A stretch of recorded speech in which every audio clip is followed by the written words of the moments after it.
சொல்லுவ என்ன பத்தி? சொல்லு சொல்லு. நீ சொல்ற கதையெல்லாம் என் மாமா நம்பிடுவாரா என்ன? மரியாதையா வெளியில போ. அத சொல்ல உங்களுக்கு என்ன ரைட்ஸ் இருக்கு? எங்க கிட்ட எல்லா உண்மைக்கும் ஆதாரம் இருக்கு. நீங்க கொஞ்சம் பேசாம இருந்தாலே போதும். விடுங்க, இவங்கெல்லாம் ஒரு ஆள் போய் இவங்ககிட்ட நீங்க பேசிக்கிட்டு. அப்பா, இன்னைக்கு உங்களோட கல்யாண நாள்ப்பா. இன்னைக்கு அது சரி, அதுக்கு அவங்க தான் சொல்லிச்சுக்கணும். ஆனா பாவம், உங்ககிட்ட ஆசீர்வாதம் வாங்கணும் காலேருந்து அவ்வளோ ஃபீல் பண்ணி உங்களை தேடி வந்திருக்காங்க. கொஞ்ச நேரம் அவங்கள திட்டாம மனசார அவங்கள ஆசீர்வாதம் பண்ணுங்க. என்னங்க இந்தாங்க.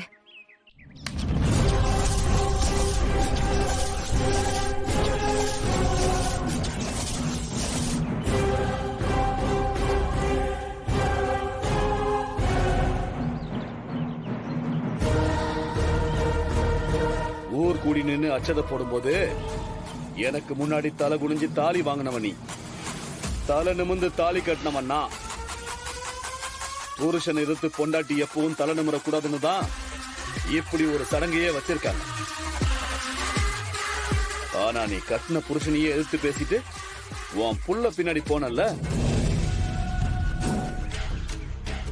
இவதான் உங்களை கடைசி காலம் வரைக்கும் கூட இருந்து பாத்துக்க போறாளா? நடக்காதுங்க. சத்தியம் பண்ணி சொல்றேன், அது நடக்காது. உங்களுக்கு கடைசி காலம் வரைக்கும் கூட நின்னு நல்லது கேட்டதை பார்க்க போறது நம்ம சின்ன மருமக துளசி தாங்க.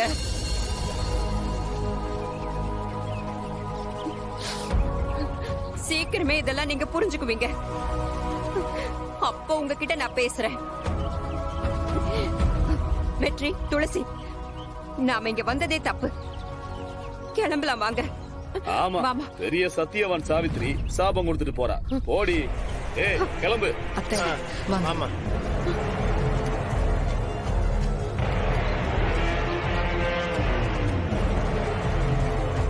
மாமா, இதெல்லாம் அந்த துளசியோட வேலைதான் மாமா. இப்படி ஒரு விஷயத்த சாக்கா வச்சுக்கிட்டு வீட்டுக்குள்ள வந்துடலான்னு பிளான் போடுறான். அவ என்னைக்கு இந்த குடும்பத்துக்குள்ள காலடி எடுத்து வச்சாலோ அன்னைக்கே இந்த குடும்பத்துல இருந்த நிம்மதி, சந்தோஷம் எல்லாமே காணாம போயிடுச்சு. இனிமே அவளை பத்தி ஒரு வார்த்தை கூட நீ என்கிட்ட பேசாத. எனக்கு கொஞ்சம் வெளியில வேலை இருக்கு, நான் போயிட்டு வந்துடுறேன். துளசி பிறந்தப்போ கை குழந்தையா உங்ககிட்ட முதல்ல நான் தூக்கி கொடுத்தது எனக்கு நல்ல ஞாபகம் இருக்குங்க. ஆனா இப்ப அவ வளர்ந்து அவளுக்கு ஒரு குழந்தை பிறக்க போகுது. பேரனையோ பேத்தியையோ பெத்தவ நம்ம கையில கொடுக்க போறா.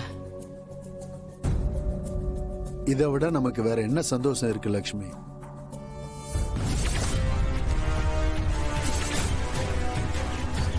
துளசி குழந்தைய பெத்து உங்க கையில கொடுக்கும் போது அந்த குழந்தையோட தாத்தாவா நீங்க வாங்குவீங்க. எல்லாருக்கும் உண்மை தெரிய வந்துருங்க. நம்பிக்கையோட இருங்க.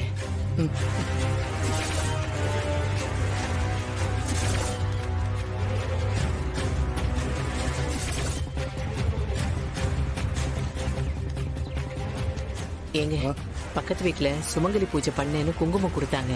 உங்க கையால என் மாங்கல்யத்துல வச்சு விடுறீங்களா? சரி லட்சுமி, எடுத்துட்டு வா. சரிங்க.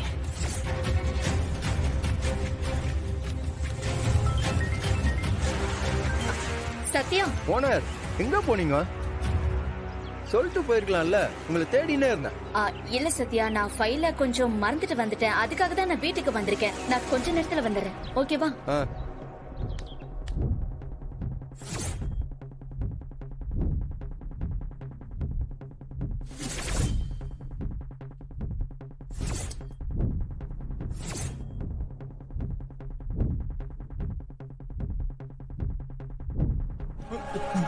ஐயா எந்திரா.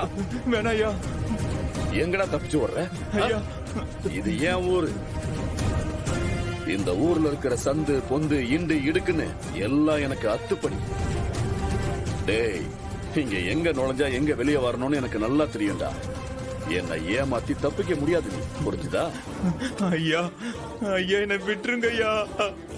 என்ன சுற்றாதீங்க ஐயா. டேய், நீ ஏற்கனவே செத்தவன் தானே? எப்படிடா பொழைச்சு வந்த? சொல்றா. ஐயா ஐயா ஐயா. ஏண்டா என் கண்ணு முன்னாடி தானே என் மருமக மீனாட்சி உன்னை கொலை பண்ணா. அப்புறம் எப்படா உயிரோட வந்த? ஆ? சொல்லு. ஐயா ஏய், இப்ப நீ உண்மையை சொல்ல போறியா இல்ல இங்கேயே சுட்டு கொல்லவா உன்னை? ஐயா ஐயா என்ன விட்டுருங்க ஐயா. நான் வந்து புள்ள குடிக்காரையா, ஏதோ தெரியாம பண்ணிட்டேன் ஐயா. பணத்துக்கு ஆசைப்பட்டு தான் நான் இப்படி பண்ணிட்டேங்க ஐயா. இனிமே நீங்க இருக்கிற பக்கமே நான் வரமாட்டேங்க ஐயா. என்ன விட்டுருங்க ஐயா. ஏய், நான் உன்னை உயிரோட விடணும்னா எல்லா உண்மையும் இப்ப நீ சொல்லி ஆகணும். சொல்றா, சொல்லு. சொல்றேன் ஐயா. சொல்லு. உங்க மருமக மீனாட்சி தான் இது எல்லாத்துக்கும் காரணங்க ஐயா. என்னடா சொல்ற? ஆமாங்க ஐயா, மொத்த திட்டமும் அவங்க போட்டு கொடுத்ததுதான். நான்லாம் வெறும் அம்பு தான் ஐயா.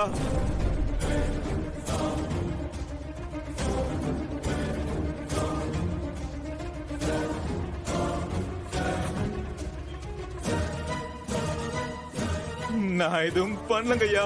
பணத்துக்கு ஆசைப்பட்டு இதெல்லாம் பண்ணிட்டேங்க ஐயா. என்ன விட்டுருங்க ஐயா. இதுக்கப்புறம் நான் எதுவும் பண்ண மாட்டேங்க ஐயா. ப்ளீஸ்ங்க ஐயா, என்ன விட்டுருங்க ஐயா.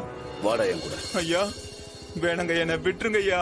ஏய், வாடா வா. ஐயா வேணாங்க ஐயா, விட்டுருங்க ஐயா. வா. ஐயா, என்ன ஒண்ணும் பண்றாதீங்க ஐயா. வாடா. ஐயா.